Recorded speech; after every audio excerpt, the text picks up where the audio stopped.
Joey Wheeler is the greatest duelist in the original Yu-Gi-Oh manga. Fight me.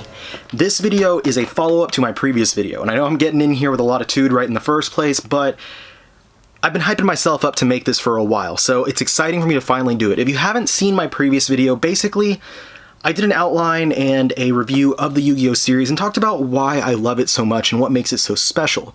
And this video was teased at the end of that one where I said that I was going to discuss why I believe Joey is so underrated and is in fact the best duelist of the entire Yu-Gi-Oh series. So here I am to finally explain that in what I like to call the Gospel of Joey Wheeler. Now, I gave a synopsis of the series in the previous video, so I'm not going to spend a lot of time doing that, but I want to talk about Joey as a character and what makes him so great. And I think the first thing that you have to understand is the idea that I believe Joey was intended by the creator to be kind of a stand-in for the audience. And what I mean by that is that Joey is put in here as a character who has no idea anything about duel monsters, but wants to play because his friends are getting into it. He is a rookie at the very beginning with very little understanding about the game, as you are when you start reading it. And throughout the series, as Joey becomes better and understands more about the game, his knowledge of duel monsters reflects what the audience's knowledge of the series would be at that point.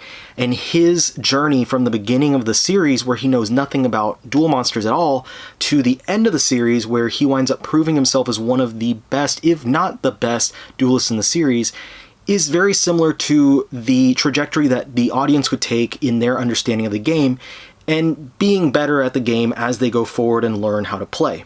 So at the very beginning of the series, like I said, Joey doesn't really know anything about duel monsters. He just builds a slapped together deck with a bunch of monsters, which is very much how my first deck was, because he doesn't really know how to use magic or trap cards. And he loses duels and very soon realizes that he needs to know more about the game before he goes off and starts playing more. So after witnessing KAIBA, one of the series' main antagonists, go into a duel with Yugi's grandfather, where KAIBA beats him and then rips up his Blue Eyes Black Dragon card because KAIBA's a jerk, Joey decides that he hates KAIBA, number one, wants to get better at duel monsters, and wants to eventually be able to defeat KAIBA. So he trains under Yugi's grandpa and eventually gets good enough to where he can go to the Duelist Kingdom tournament, which is the first of the two big major tournaments for the series. I'm not going to go into detail about all the matches that Joey takes place in, but suffice it to say, he does really well in Duelist Kingdom. He wins every single match, and while at the beginning he wins because he has the guidance and help from Yugi, who is the better duelist, at the time at least, he eventually starts coming into being a duelist in his own right without needing the help of someone else telling him what cards to use and what types of moves to do. He starts learning a lot more about how the game works and how his deck can be used to work well with itself. So he makes it to the finals of the Duelist Kingdom tournament. In a non-tournament match, he does lose against KAIBA, but he proves himself in that he makes it to the end of the tournament itself. Now, I feel like throughout the series, we are told that Joey is trash. KAIBA says it over and over again. He is constantly trying to prove himself, and you're more focused on KAIBA or Yugi or any of the other major antagonists like Pegasus and Merrick throughout the series, so you really don't pay attention to Joey so much throughout the series and with his evolution. But if you watch and pay attention, you really do get to see him grow throughout the title. And he really proves himself that he is a great duelist. You cannot make it to the finals of a massive tournament like the Duelist Kingdom without being a great duelist. This is a very important part in Joey's development as a character, because now he's seen so much of his potential in all of the matches that he has had. He has gained new skills and a lot of new cards throughout the series at this point. And now we go forward into the next major tournament, the Battle City tournament, where Joey once again will prove himself to be a great duelist. Now, of course, there are some setbacks. There's, KAIBA, who is running the tournament, does not want Joey to enlist, so he kind of rigs it against him, but Joey winds up getting in because he does have a rare card. And it just so happens that we're introduced to the rare card hunters during this tournament, who use whatever means necessary, including fake cards so that they can cheat, to win against all these duelists and take their most valuable cards from them. So Joey loses the Red Eyes Black Dragon, which he had won previously in Duelist Kingdom against Rex Raptor, and it's been a mainstay in his deck since then as one of his strongest monsters.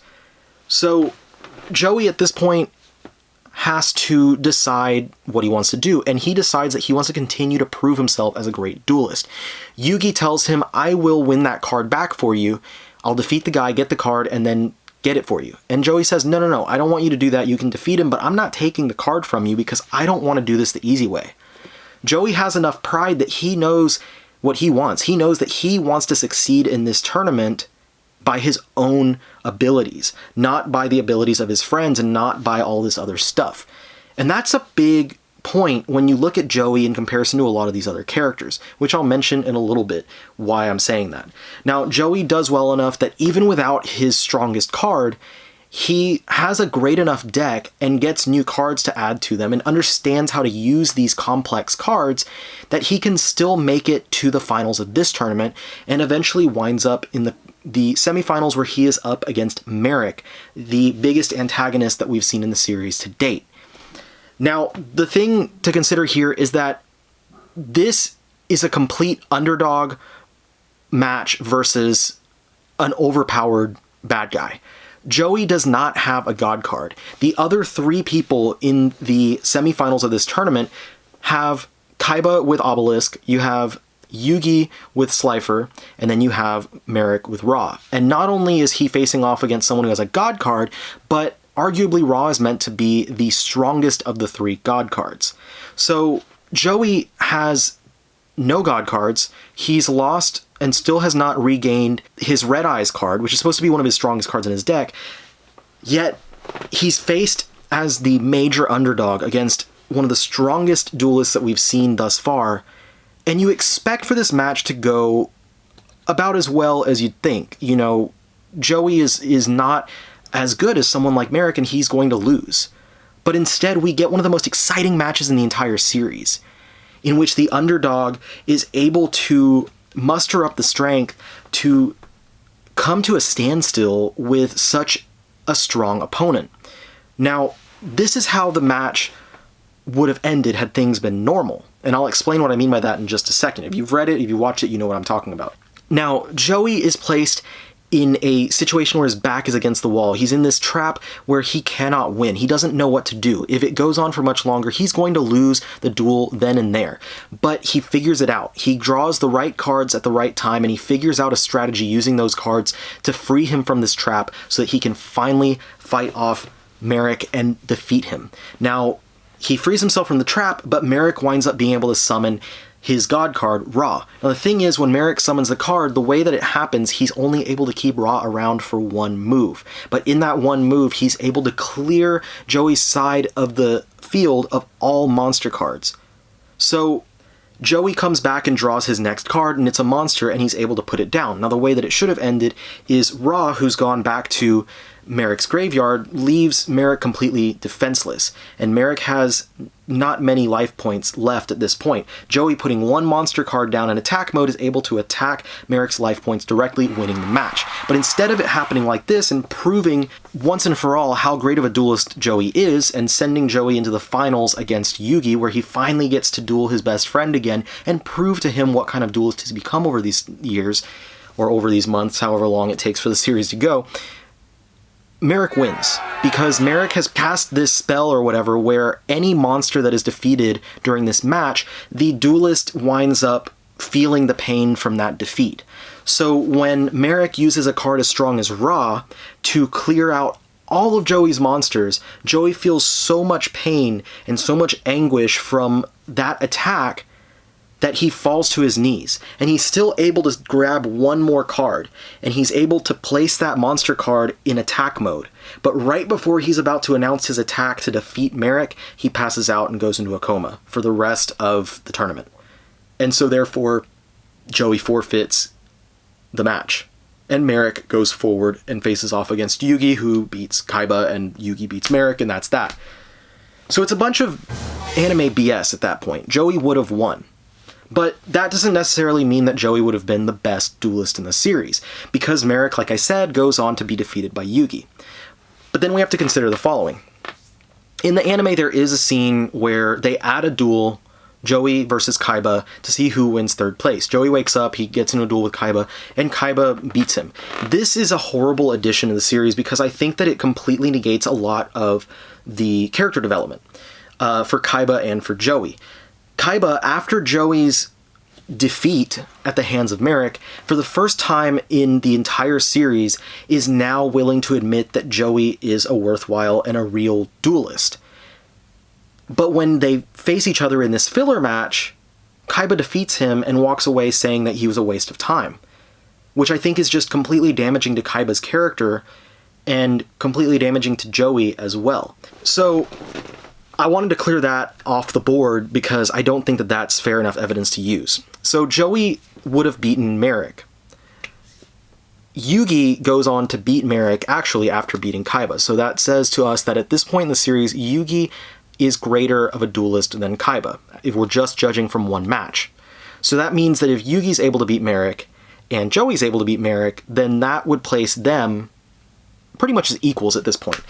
So the whole thing ends, the tournament ends, Yugi gets all 3 god cards, KAIBA blows some stuff up and flies away in a jet, doing a very KAIBA move, and then it ends with Joey and Yugi going head-to-head in one last duel. And we don't see the duel play out, we just see that they are starting that duel because it's the duel that Joey wanted to have with Yugi. And Yugi grants it for him because they're best friends, number 1, and number 2, because he was unfairly defeated by Merrick and would have been able to face off against Yugi anyway. So we don't see the duel play out, but it's hinted that Joey gets Red Eyes back. And the only way that Joey would have accepted Red Eyes back into his own deck is if Joey had defeated Yugi. So it's not proven, but I'm going to say there's a very strong chance that Yugi wound up getting defeated by Joey in that last match. It would have been interesting to see how that plays out, but we don't get to see it. Now, you can still argue and say, no, it didn't actually happen. You know, if you're not considering the KAIBA match as canon, then you can't consider a match that didn't actually happen as canon. And that's fair. It's all my opinion, and that's what I tell myself in my head as to why I can prove that Joey is the better duelist. But it is fact that that did not actually happen. It wasn't canon. However, you have to look at it like this also. Joey, like I mentioned at the beginning, it's very important to consider that he is the stand-in for the audience.